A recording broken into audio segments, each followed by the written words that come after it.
So Julie, Yes. another question for you. Another one, okay. You always bang on about it's really important to ask good questions. Yeah, I Why do. is that?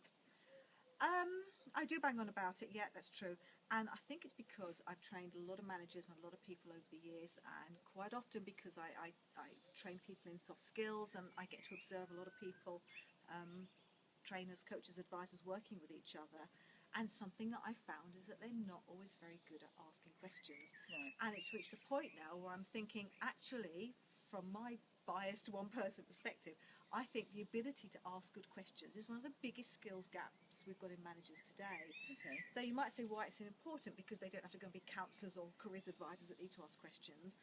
But if you think about it logically, if you come to me and say, Joe's not pulling his weight in the project, do something about it, and I'm your boss, and I go and say, Joe, and tell him off not pulling his weight in the project, if I don't actually find out what's going on, Yeah. I'm actually making decisions and carrying out actions on insufficient information. Yeah. I don't know whether Joe is ill, behind with his work, whether you've got the wrong end of the stick, or whatever it is.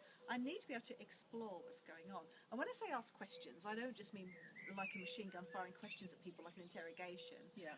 What I'm talking about really is that ability to explore, to get to the heart of the matter, Yeah. and to do that without being defensive or accusing. You know, sometimes people say, well, you didn't get that right, did you, Jessica, or whatever, and it doesn't sound Yeah. good. But just to have a genuine interest in the other person and a curiosity about, oh, I thought the project was on stream. Shall we find out what's going on and where the problems lie? Yeah. And if I said that to you, you'd probably think, phew, she's going to deal with it Yeah. without being defensive, and Joe hasn't got it in the ear. Brilliant. Does that kind of make sense? Yeah, it does. So Yeah. what are your favourite types of questions then? My all-time favourite question I learned on a sales training course many, many years ago, and it's simply this: 4 words of 1 syllable. You ready for this? Yeah. What makes you say that? Ah. We'll make that into a tweetable. Quote by Julie Tweetable. Cooper. What makes you say that? I wish I could remember the name of the trainer that taught it to me. I don't think at the time I realised how valuable it is. If you train to ask questions, there's all kinds of open questions, exploring questions, and there's what we call probing questions, and these are the ones that dig deeper. Yeah. So, for example, going back to the example we used, Joe's not pulling his weight on the project, and I say, what makes you say that? Yeah. You've got to give me more. That's really good actually, and from my back in the day of my project management days, Sure. I used to do Six Sigma projects, and Yeah. that's similar to the thing we had this thing called 5 whys. It was Yeah. kind of answering a question, why, Yeah. why, Yeah. and then you kind of then get to the root of the problem. So it's kind Drilling of this, down is not a drilling popular down. phrase. Yeah, It's so that it's kind of kind thing. of similar to that. Yeah. So that's Yeah. fantastic. So it's about making good decisions made on good information. Yeah. And I was giving a talk the other day, and a guy said to me, Jules, I don't have time at work to explore every issue. I'm like, no, of course you don't.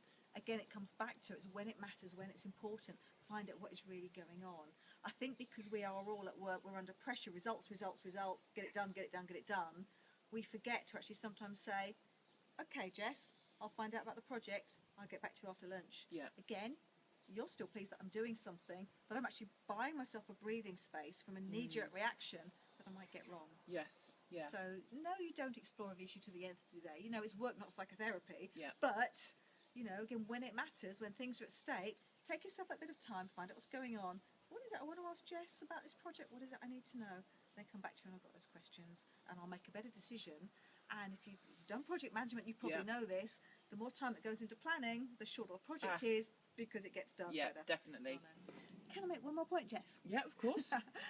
Something else that's emerged over the last few years when we look at management and leadership is that leaders and managers these days need to be more creative, because what worked in the past doesn't work now, and with the constraints we've been under with budgets and such like, Yeah. people are having to think outside the box, and that doesn't come easy to everyone. Of course, how to be more creative is a whole different subject, Yeah. but I would say the ability to ask good questions, to explore, to be curious, what makes you say that, why does that work, all those things help generate options, and the more options you've got, the more easy it is to be creative. So I think from that point of view as well, it's really useful for people in work to be trained, to be curious, to ask questions, to explore what's going on, to help them be more creative. Brilliant. That's fantastic. Thanks, Julie. Thank you.